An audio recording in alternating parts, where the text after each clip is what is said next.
सब परेशान है, मेरा भाग्य बड़ा दुखद है, मेरे भाग्य में क्या लिख गया।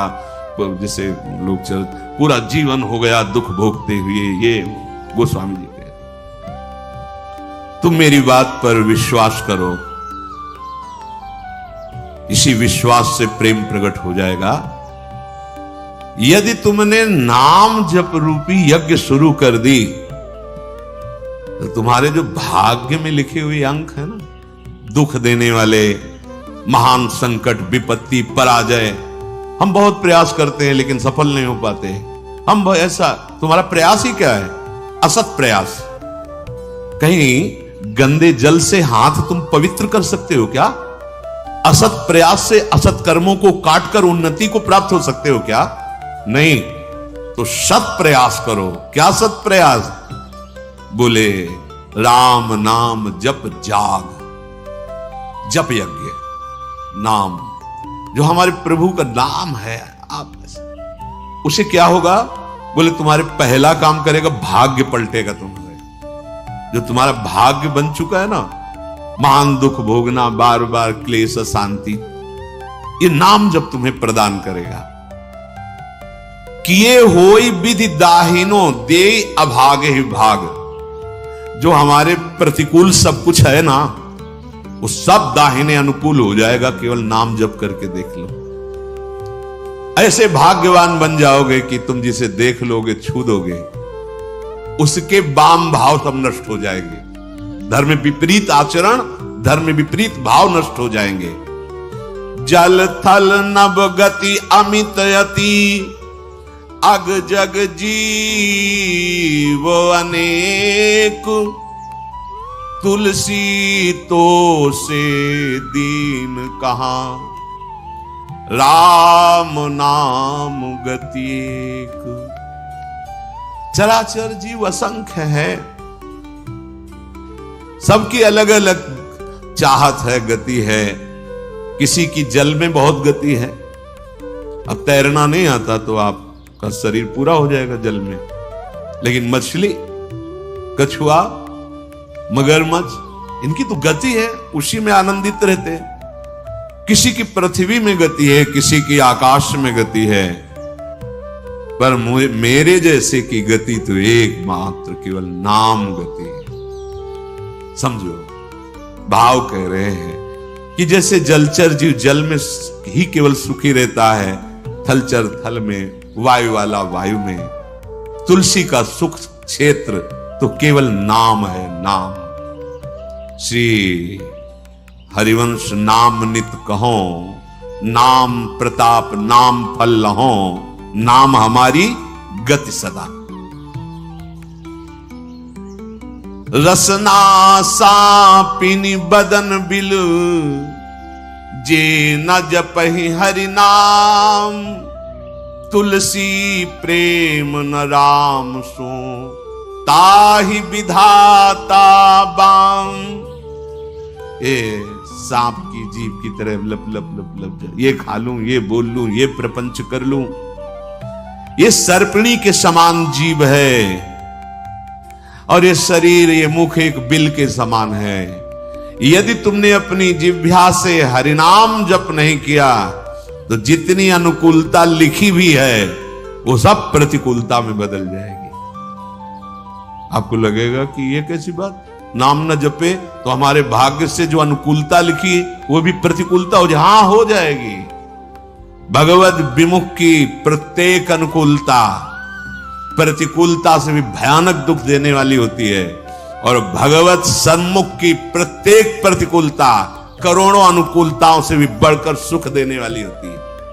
पढ़ के प्रसंग देख लेना, श्रीमद् भागवत में समंतक मणि का प्रसंग, सत्यराजित का। भारी अनुकूलता समंतक मणि मिली और श्री कृष्ण से विमुख हैं तो दोनों भाई मारे गए और हाथ कुछ नहीं लगा। भारी अनुकूलता, भारी प्रतिकूलता में है, यदि भगवत विमुख हो तभी तो। जिसको लगता है कि मैंने जीवन में बहुत कुछ प्राप्त किया, यश, मान, सम्मान, प्रतिष्ठा, रुपया, पैसा, ये क्या है, क्या है? जैसे स्वप्न में राजा बने, जगे तो कुछ नहीं, ऐसे ही जिस समय अंतिम समय आएगा उस समय तुम्हारे होश ठिकाने होंगे पर तुम कुछ करने लायक नहीं होगे। इसलिए जो नाम जप नहीं कर रहे, मानो अपने जीवन को जितनी भी अनुकूलता सब प्रतिकूलता में बदल रहे हैं। ही फाटहु फूटहु नयन, कैसी अद्भुत भक्ति है, प्रीति है महापुरुषों के हृदय में। कह रहे ही फाटहु फूटहु नयन, जरौ सुतन के ही काम, द्रवहि स्रवहि पुल कै नहीं, तुलसी सुमिरत राम। हट जाए ऐसा हृदय जो प्रभु के नाम का स्मरण करते हुए आनंद नहीं आ रहा, रोमांच नहीं हो रहा। प्रभु की नाम महिमा, प्रभु का रूप, प्रभु की लीला सुनकर तुम्हारा हृदय आनंदित नहीं, फट जाना चाहिए हृदय। किस काम का? फूटहु नयन, फूट जाए नेत्र ऐसे जिनसे भगवान नाम लेकर के आंसू ना निकले। हम प्रभु की चर्चा सुने, अपने प्राणाधार प्रभु की बात करें और हमारी आंखें सुखी हों, कपोल भीगे ना। क्या जीवन!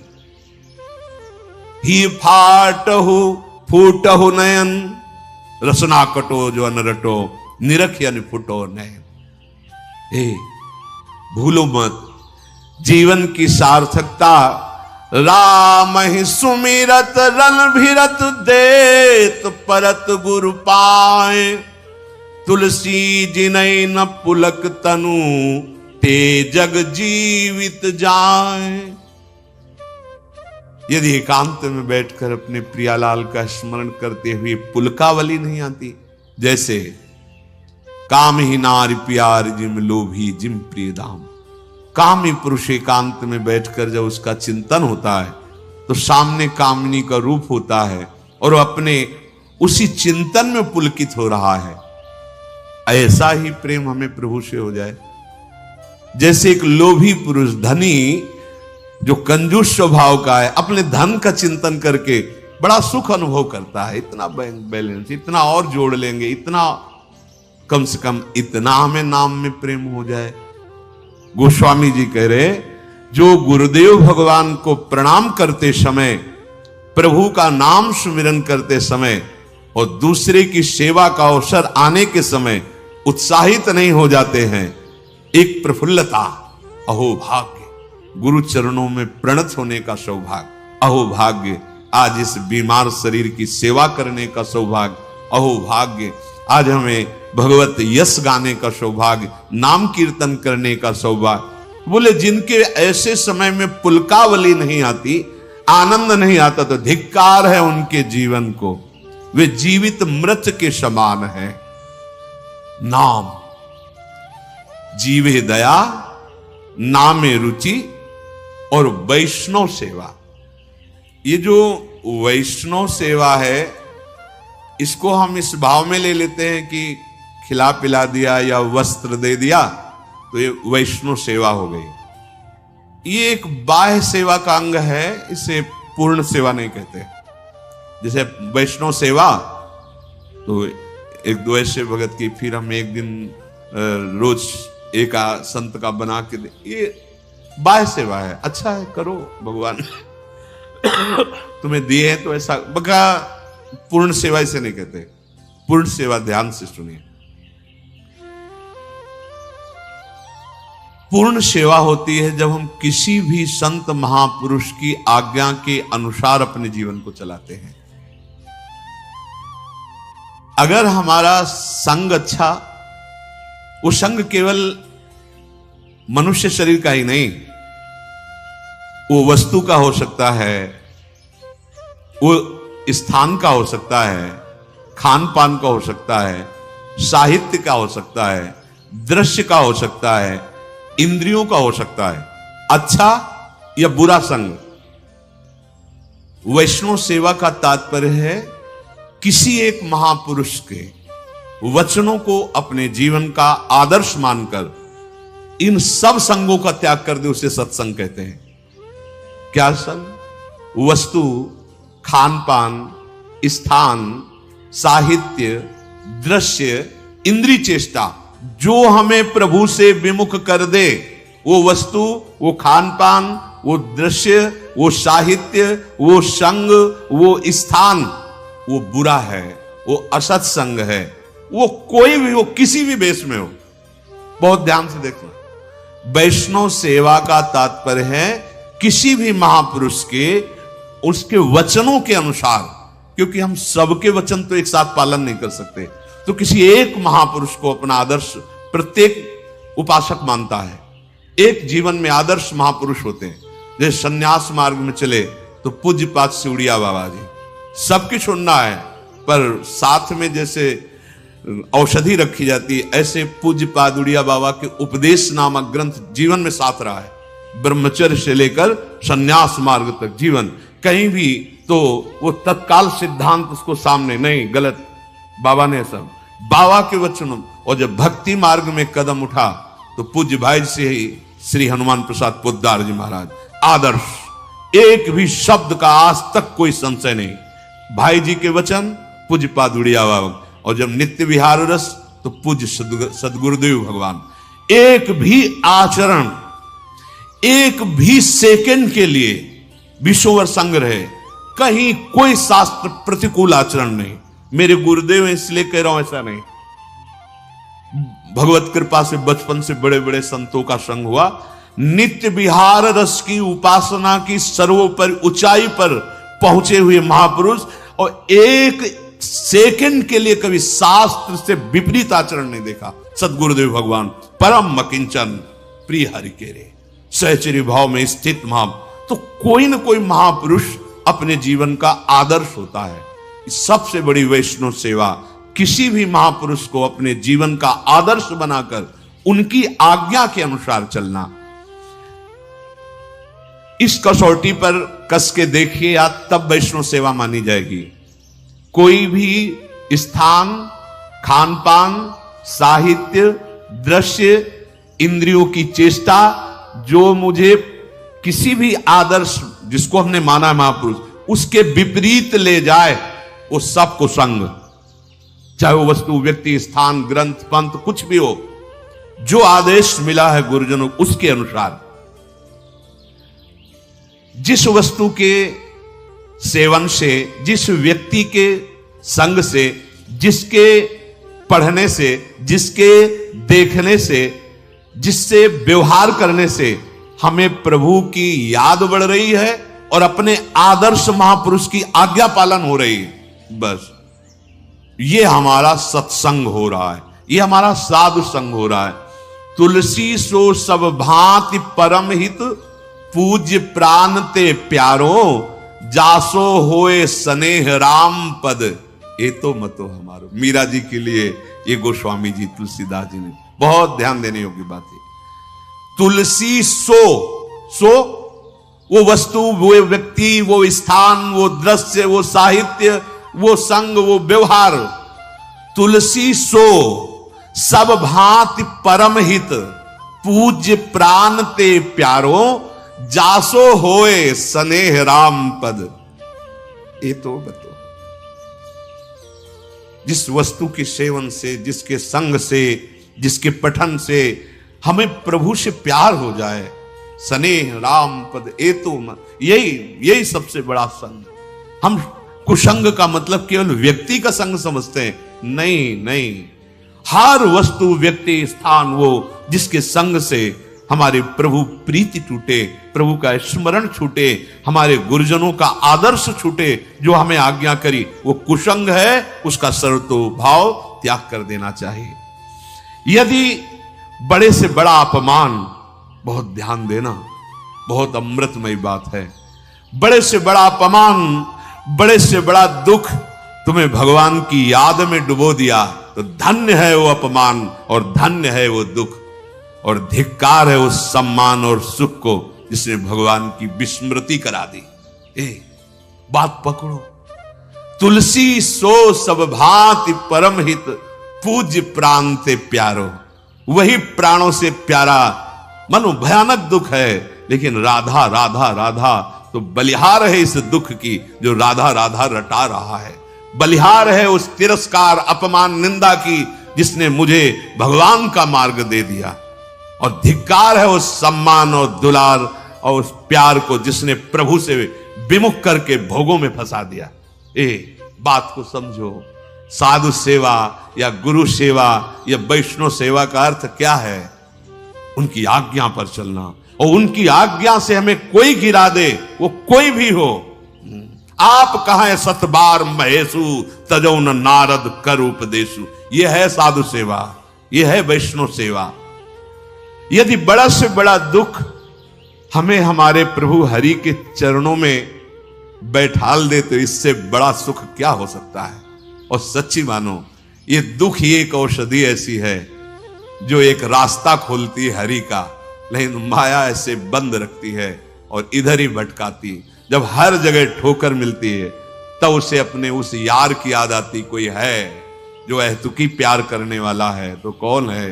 वो हरि है, वो कृष्ण है। देख लो, जब चिंतामणि की ठोकर लगी तो बिल्व मंगलाचार्य बन गए। हाँ, जहां आसक्ति होती है और वहां अपमान और तिरस्कार मिलता है तो हरि का दरवाजा खुल जाता है। आ जाओ मेरे पास। कितने कृपालु हैं। मुझे हृदय से उस परिस्थिति का, उस दुख का, उस अपमान का स्वागत करना है जो मुझे प्रभु की याद में डुबो दे। संसार का बड़ा सा बड़ा सम्मान, भोग, वैभव जो मुझे प्रभु से अलग कर दे तो जरऊ सो संपत्ति सदन सुख सुहृद मातु पितु भाई सन्मुख होत जो राम पद करई न सहस सहाय। आग लगे ऐसी संपत्ति में, ऐसे सम्मान में, ऐसे पद में और ऐसे प्यार दुलार में, चाहे वो कोई भी हो, जो मुझे मेरे भगवान से विमुख कर दे तो आग लगे ऐसे संबंध में।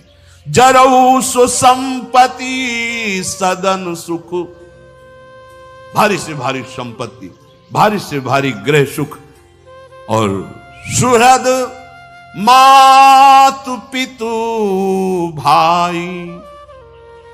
प्रहलाद जी पिताश्री कह के साष्टांग प्रणाम किए थे हिरण्यकश्यप को। जब वो हरि का द्रोह करने लगे तो दैत्यराज कह के संबोधन किए।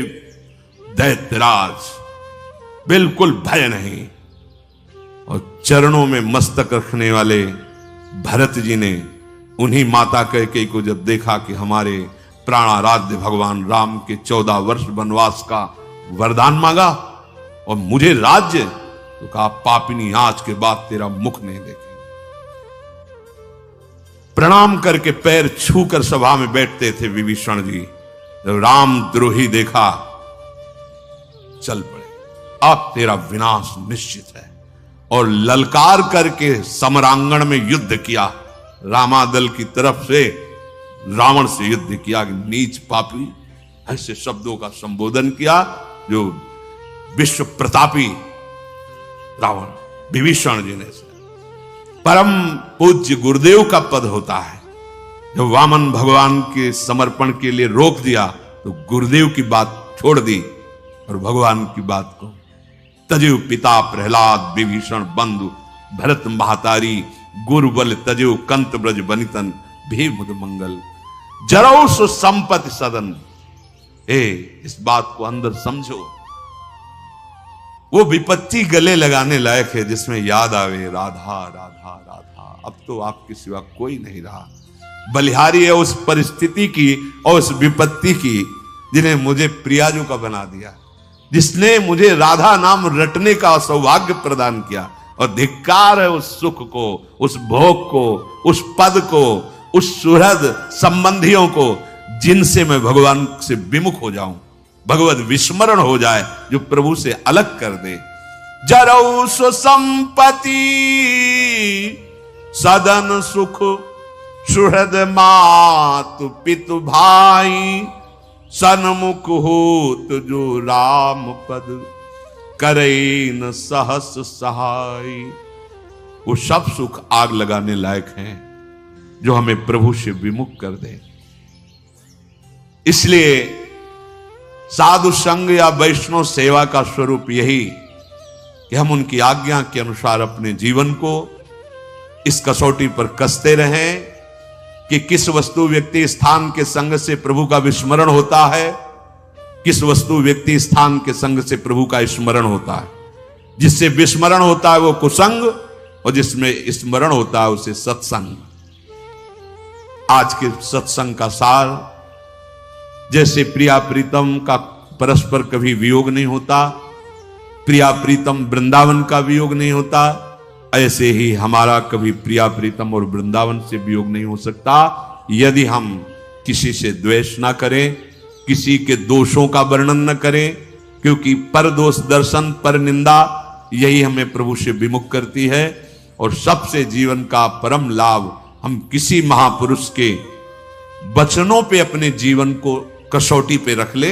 ये हृदय से देख लो, किसी एक महापुरुष को अपना आदर्श मान लो, फिर किसी की नहीं सुनना, उसके वचनों के अनुसार तो आप लक्ष्य तक पहुंच जाएंगे।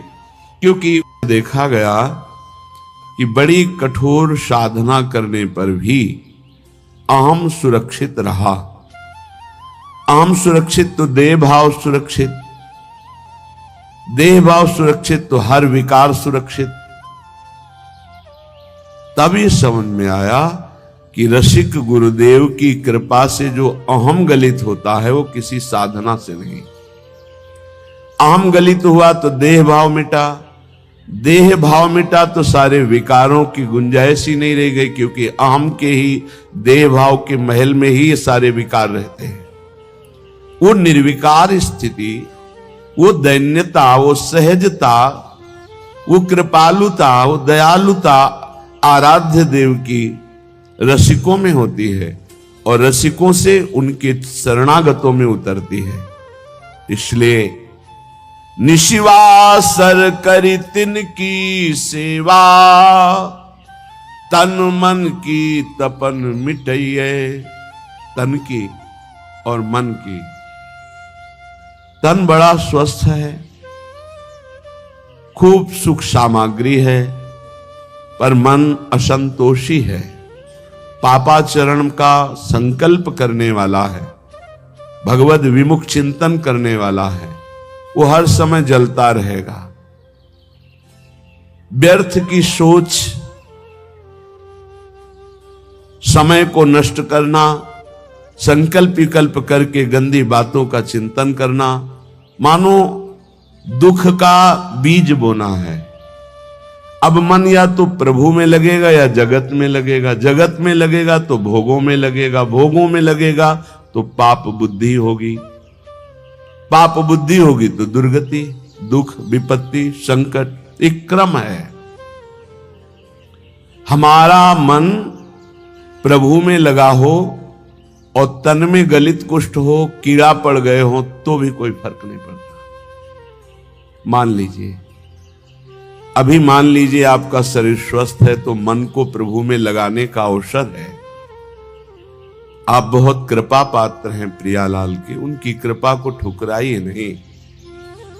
यदि आपका शरीर स्वस्थ है तो आप सोचिए, आप आसन में बैठकर बहुत अनुष्ठान पूर्वक मंत्र जप सकते हैं। आप एक आसन में बैठकर पूरी चतुरासी जी का गान कर सकते हैं। आप एक आसन में बैठकर श्रीमद राधा सुधा निधि का गान करके प्रियालाल को रिझा सकते हैं। आपका शरीर स्वस्थ है तो आपकी साधना उत्तम बन सकती है। अब शरीर अस्वस्थ है, भगवदाकार बुद्धि है, कोई परेशानी नहीं। नहीं तो शरीर जब अस्वस्थ होता है ना, तो ये मन, ये इंद्रियां, ये बुद्धि इसी शरीर में आसक्त हो जाती है। बस हाय हाय, क्लेश, चिंता, शोक यही बना रहता है। इसलिए यावत स्वस्थ विदम कलेवरम। बुद्धिमान वही है कि आग लगने के पहले आग बुझाने की भी व्यवस्था रख ले। आग लगने पर कुआं खोदना मूर्खता है। ऐसे ही शरीर रोग ग्रसित हो जाए, फिर सोचो मेरा मन भगवदाकार हो जाए, तो ये मूर्खता, फिर नहीं लगेगा।